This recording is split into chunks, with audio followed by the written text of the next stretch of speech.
thank you all for joining me again today. Before we get started on this episode, if you get a chance, jump over to my website, 820podcast.com, and also you'll find a link to my YouTube page at 820 podcast. You can get a little more feeling and substance from those two aspects, where you can look at old episodes, get the background on me, and also on YouTube, the channel, I can get some feedback from you more directly, and I can adjust the topics and the content, but also hopefully increasing the context on the subject called resilience for you. Today's topic is called productive rebellion. I know I've heard this thing before when people might call you or call me a rebel without a cause. I've heard that many, many times before. When I heard that, it never brought into that knee-jerk reaction to that statement, because there is no justification or reason for that comment.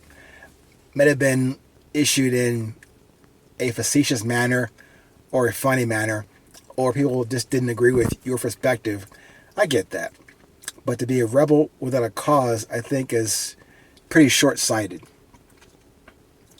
I think for me, it's just a way for people to reject your, God forbid, your autonomy, and then your independence that you're exercising, and you do that, or I do that, without a focus that's the same as theirs, but definitely a focus that's different from, let's say, the mass population.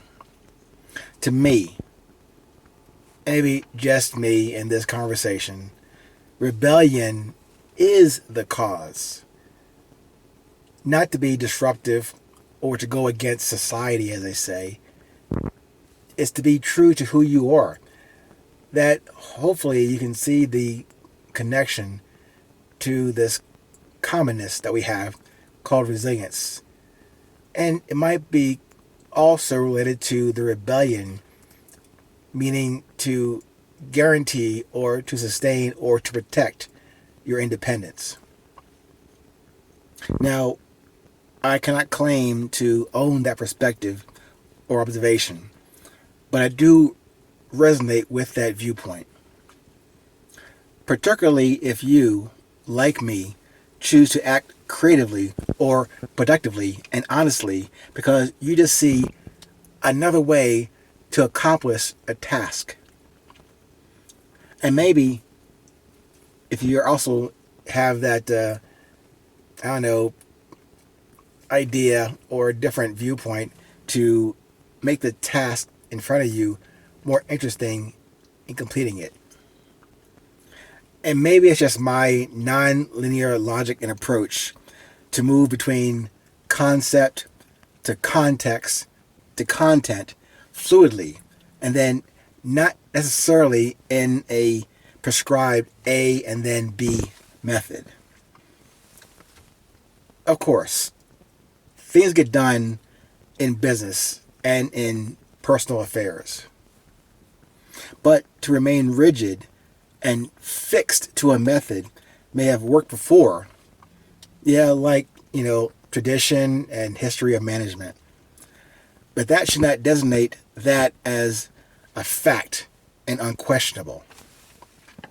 Remember, the objective essence of this podcast and of the book itself, Resilience, the Beauty of Presence, is just that: to remain genuine and to generate original questions to get to your desire and drive and beauty for resilience.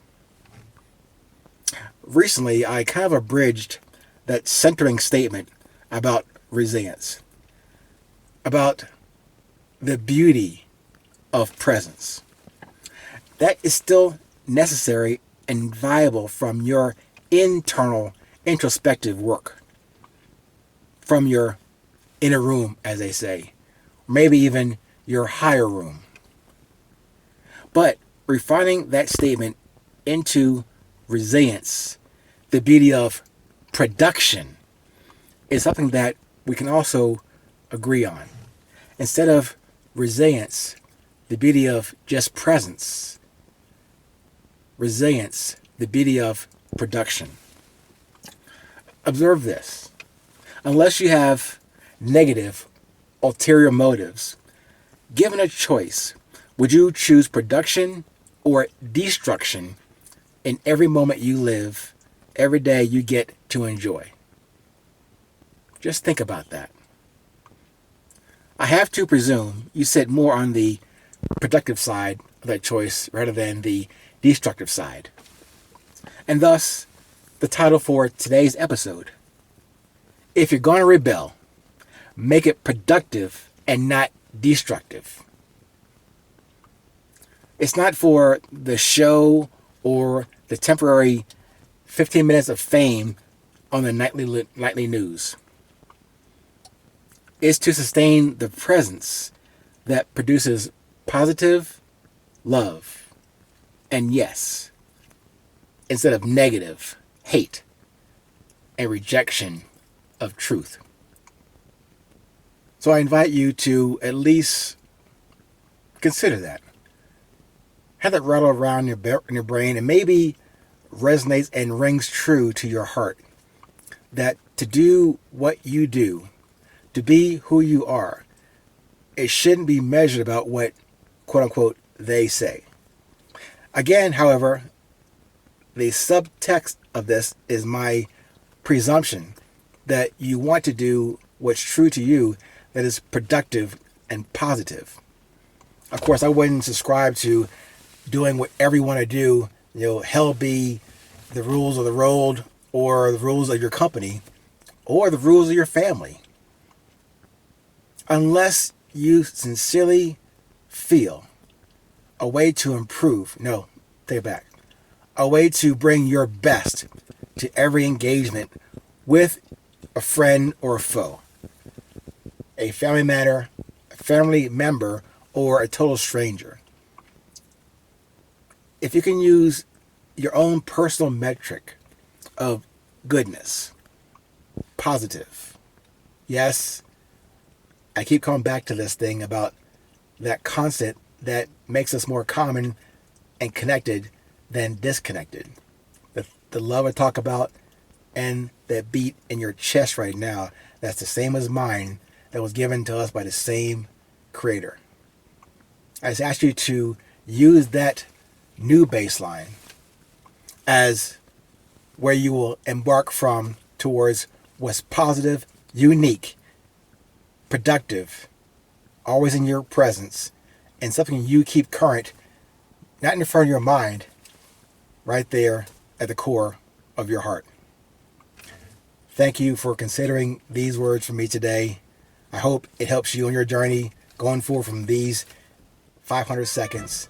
You take the next 500 raps and do something new now and always into what drives you. Thanks again. Be good.